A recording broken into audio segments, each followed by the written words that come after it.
He turned a simple word into a national sensation. YUUUP! That's all it took. Dave Hester was loud, confrontational, and unforgettable on Storage Wars. But behind that catchphrase was a man about to go to war, with the network, with reality TV itself, and eventually, with his own body. From reality TV megastar to legal outcast to hospital patient, Dave Hester's journey is one of fame, fallout, and frightening silence. What happened to the most infamous bidder on television? Why did he disappear? And why won't Storage Wars talk about it? Backstory and context. Long before he was shouting "YUUUP" on national television, Dave Hester was just another hustler grinding through Southern California's storage auctions.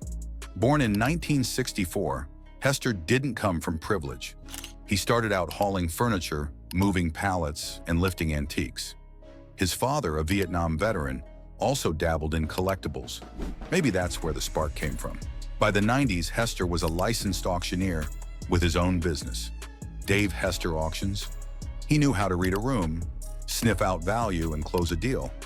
That swagger didn't just come from TV, it was earned in warehouses and parking lots. In 2010, everything changed. Storage Wars debuted on A&E, turning the niche world of storage unit auctions into a national obsession. The show's premise was simple but addicting. Abandoned lockers were auctioned off to the highest bidder, who could strike gold or end up with worthless junk. But Storage Wars wasn't just about the stuff. It was about the characters. And no one stood out more than Dave Hester. With his spiked hair, sneering confidence, and the iconic bark of "YUUUP," Hester instantly became the show's breakout star. He was brash, arrogant, and completely unforgettable. A perfect TV villain. He clashed with fan favorites like Barry Weiss, the cool collector with a vintage car, Daryl Sheets, the gambler with a heart, and couple Jared and Brandy, the underdogs trying to build their empire. Fans either loved Hester or loved to hate him, but either way, they watched. At its peak, Storage Wars was pulling in over 5 million viewers an episode. Hester capitalized on his fame fast. He trademarked "YUUUP" and plastered it on t-shirts, coffee mugs, bumper stickers, even license plates. He sold merchandise online, booked paid appearances, and soaked in the spotlight. He made money on the lockers, sure, but he made real money on the brand. And for a while it worked. The more obnoxious he got, the more the ratings climbed. Producers loved it, so did advertisers. But Dave, he started noticing cracks behind the curtain. Too many perfectly timed discoveries. Too many rare finds in just the right locker. It didn't feel random anymore. Conflict/fallout. In 2012, Dave Hester dropped a bombshell. He filed a 15-page lawsuit against A&E and the producers of Storage Wars, accusing them of fraud, wrongful termination, and unfair business practices. According to the complaint, the show was rigged. Hester alleged that producers were planting valuable items in lockers to create drama. Sometimes it was comic books. Sometimes old newspapers are linked to JFK. Sometimes it was just too convenient. The magic, he claimed, was manufactured.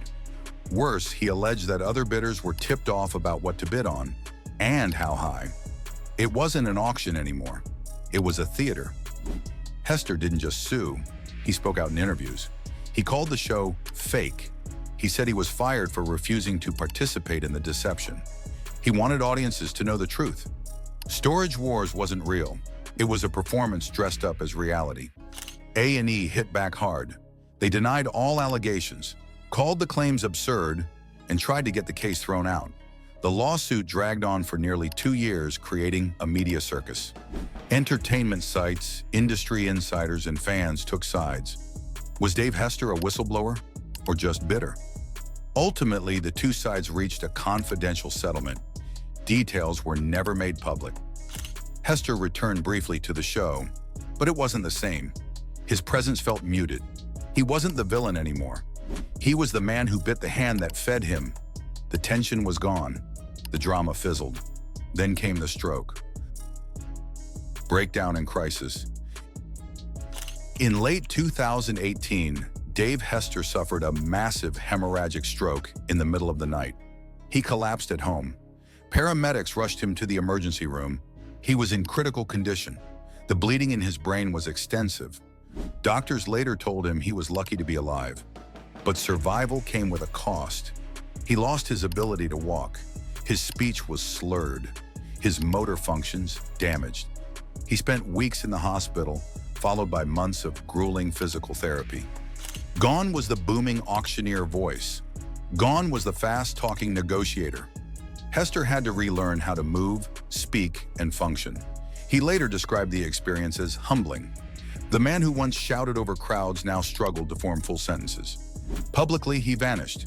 No appearances, no social media updates, no tabloid interviews. Storage Wars never addressed it.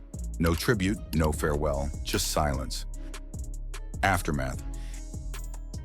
In 2020, he resurfaced, barely. A few low-key YouTube interviews showed a very different Dave Hester.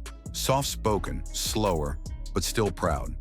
He talked about the stroke, about how his life changed, about appreciating the simple things. He no longer wanted fame, the cameras, or the chaos. He shifted focus back to his original roots: small auctions, estate sales, private clients. He now runs a modest version of Dave Hester Auctions, working with longtime colleagues and keeping things local. He's occasionally seen in auctioneer forums or Facebook groups, but stays far from the spotlight. For fans, he became something of a myth. People asked, where did Dave Hester go? Why isn't he on the new Storage Wars reboot? The truth is, he's still here, just not in the way anyone remembers. Legacy. Dave Hester's story is more than just the fall of a reality TV star. It's a mirror held up to the entire genre. He exposed the man behind the curtain. The not-so-secret truth is that many reality shows are staged, edited, and manipulated for drama. And he paid the price. He was ostracized by producers, dismissed by networks, and forgotten by a show he helped build. He lost not just fame, but his health, his voice, and the life he once knew. Yet in a strange way, his YUUUP still echoes. It's been parodied, memed, and immortalized in pop culture. People remember him not just for the catchphrase, but for the chaos he brought with it. In a world obsessed with authenticity, Hester was the one who tried to show how fake it all really was. And for that, he became reality TV's ultimate cautionary tale. So what do you think? Did Dave Hester pull back the curtain or just burn the whole stage down? Was he a hero or a villain trying to rewrite his own ending? Let us know in the comments. And if you want more deep dives into the untold stories behind reality TV's biggest moments, subscribe. And if you want more deep dives into your favorite actors and filmmakers, make sure to subscribe to FilmVert.